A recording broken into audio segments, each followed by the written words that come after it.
Morning children, welcome back to online class, and today I'm going to take a class of class 7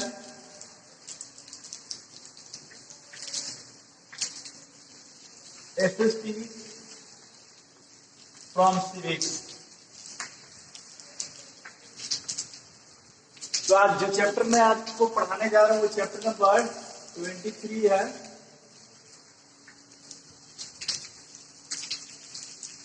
जिसका नाम है state government.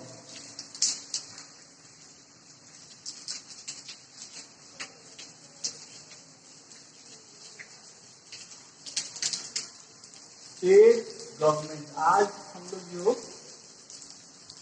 पढ़ने जा रहे हैं वो है हमारा क्या चीज, state government.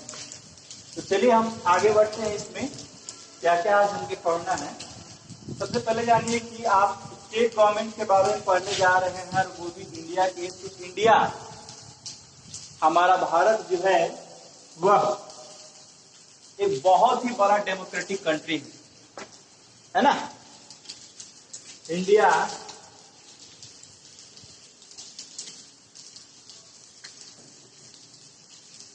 is the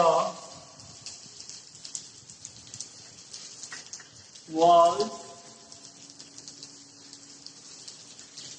biggest, largest नहीं हो सकते, largest democratic country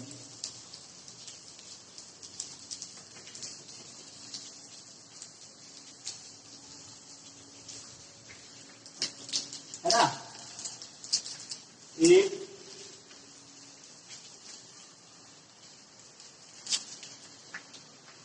consists of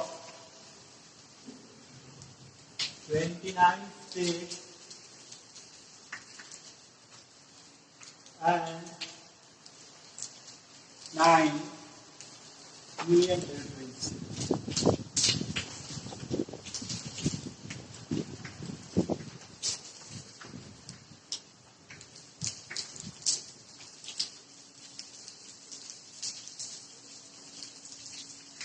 The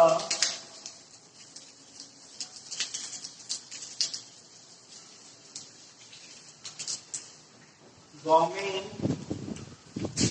which ruled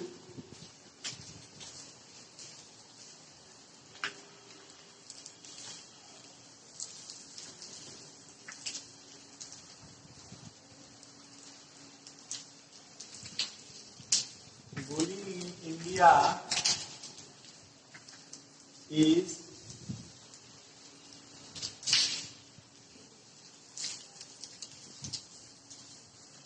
democratic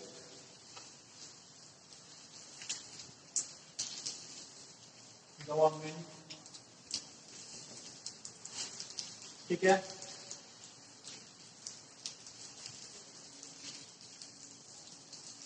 India has a federal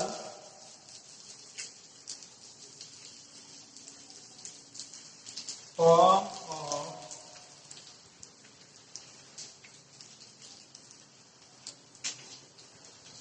government. इसका मतलब है कि दो लेवल में विच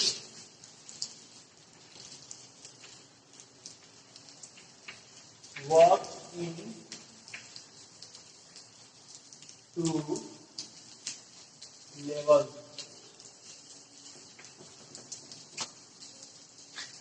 तो गवर्नमेंट हमारा दो level of government, level of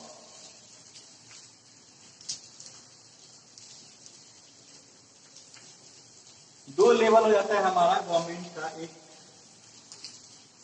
जो है वो हो जाता है हमारा क्या चीज, the government as the centre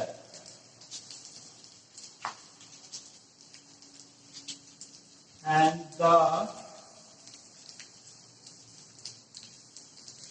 government at the state और यूनियन टेरिटरी।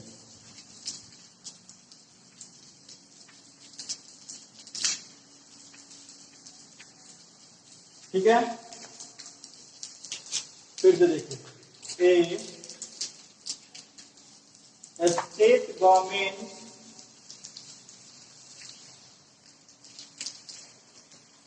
Has 3 organs। पहला क्या होता है? लेजिस्लेटिव,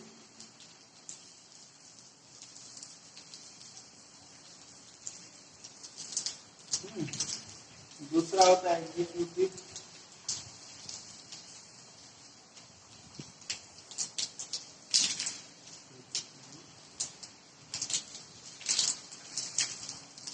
तीसरा क्या होता है? जुडिशियरी।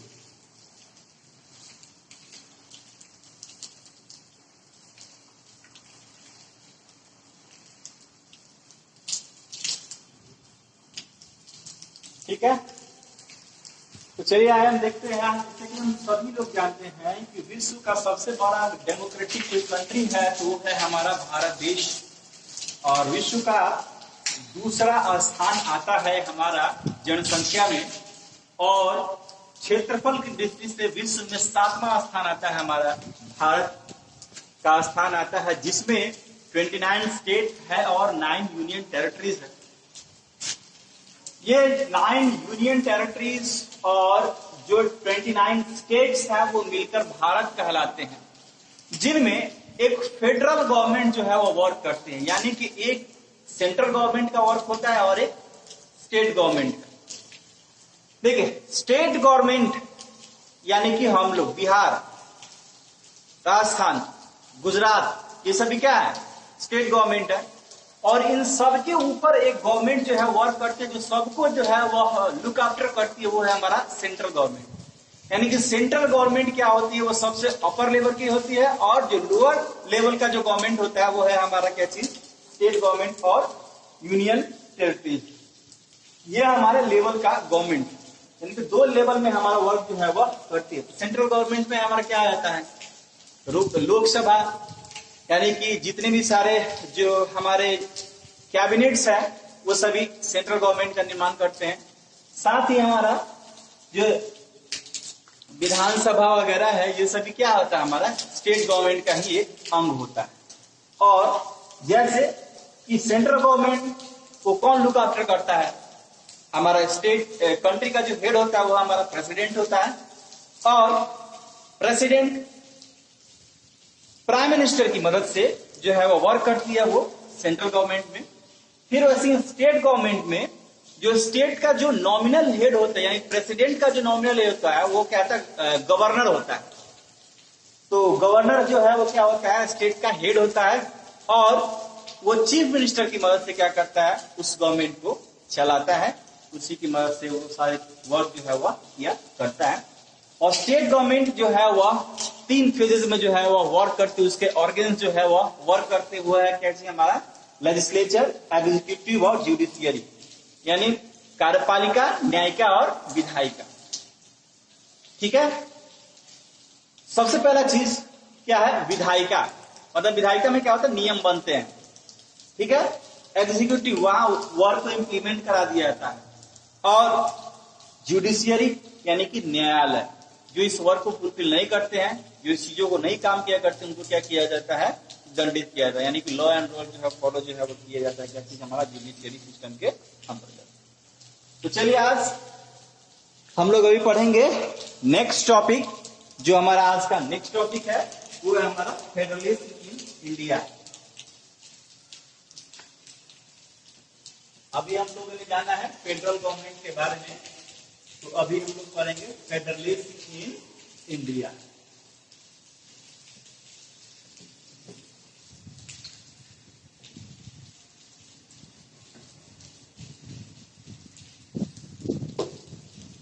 ये देखिए federalism,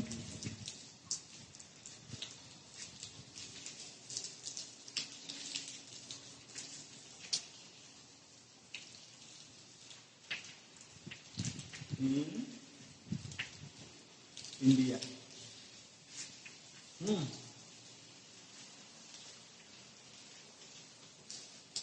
there is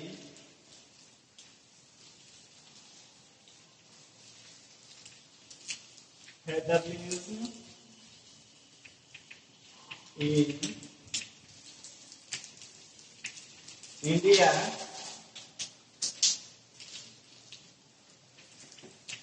it is a system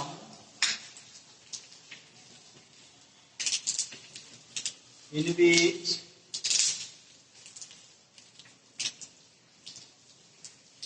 states unite under a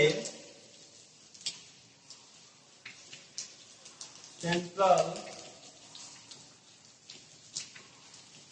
authority, but they all are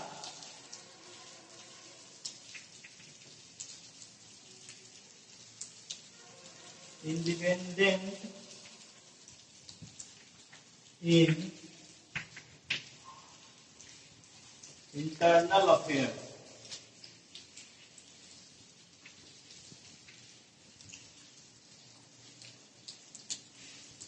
So then there are three levels of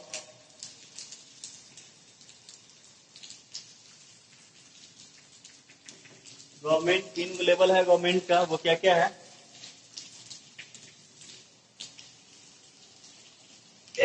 एक हमारा देखिए क्या है, द यूनियन गवर्नमेंट। दूसरा है द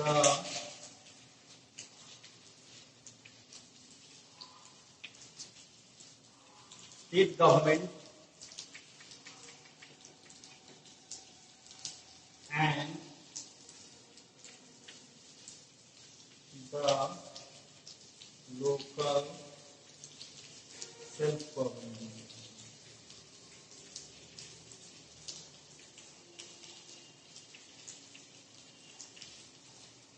तो चलिए, जैसा कि हम लोगों ने बात किया था फेडरलिज्म के ऊपर कि हमारा फेडरलिज्म है, एक सेंट्रल सरकार होती है, सेंट्रल सरकार के नीचे जो है वो स्टेट्स होते हैं, स्टेट यूनियन टेरिटरीज होती है, और इस तरह से है हमारा वर्क होता है हमारे देश में, डेमोक्रेटिक कंट्री में।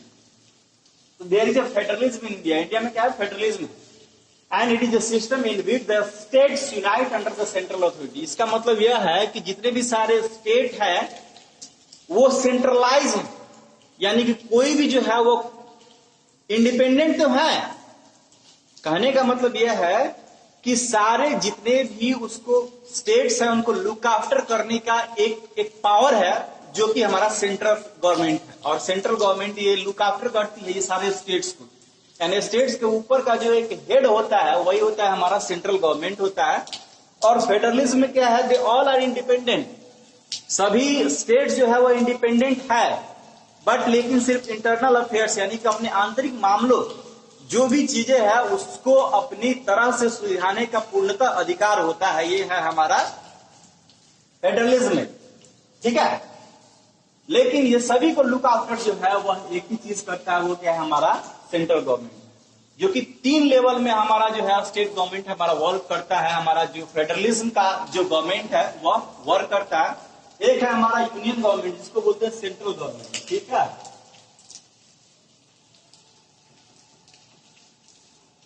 फिर दूसरा है हमारा स्टेट्स, मतलब एनी स्टेट्स कोई भी जानिए, जैसे कि बिहार हो गया, ठीक है, गुजरात हो गया, इस टाइप के स्टेट है। फिर सेल्फ गवर्नमेंट क्या होता है? जैसे कि म्युनिसिपैलिटी हो गया,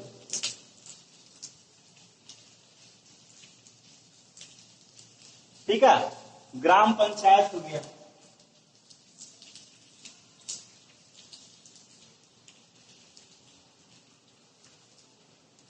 ठीक है, तो 3 फेजेस में हमारा गवर्नमेंट जो है वो वर्क करती है। क्या है हमारा सेंट्रल गवर्नमेंट, फिर से हमारा स्टेट गवर्नमेंट या यूनियन टेरिटरीज कर लीजिए, और फिर जो है वह लोकल या सेल्फ गवर्नमेंट। लोकल या सेल्फ गवर्नमेंट किसको बोलते हैं? जैसे कि म्युनिसिपैलिटी हो गया, म्युनिसिपल कॉर्पोरेशन, ठीक है। जैसे मुजफ्फरपुर नगर निगम, तो जितने सारे नगर निगम हो क्या सेल्फ गवर्नमेंट है, लोकल गवर्नमेंट है, ठीक है। आपको ग्राम पंचायत हो गया, ग्राम सभा हो गया, ये सब क्या है हमारा लोकल गवर्नमेंट का वर्क है। और यही इसी तरह से हमारा लोकल गवर्नमेंट जो है वो क्या करता है, वह वर्क करता है, ठीक है। अब चलिए अब दूसरे टॉपिक हम नेक्स्ट क्लास में करेंगे। तब तक के लिए स्वस्थ रहिए और कोरोना से बचते रहिए।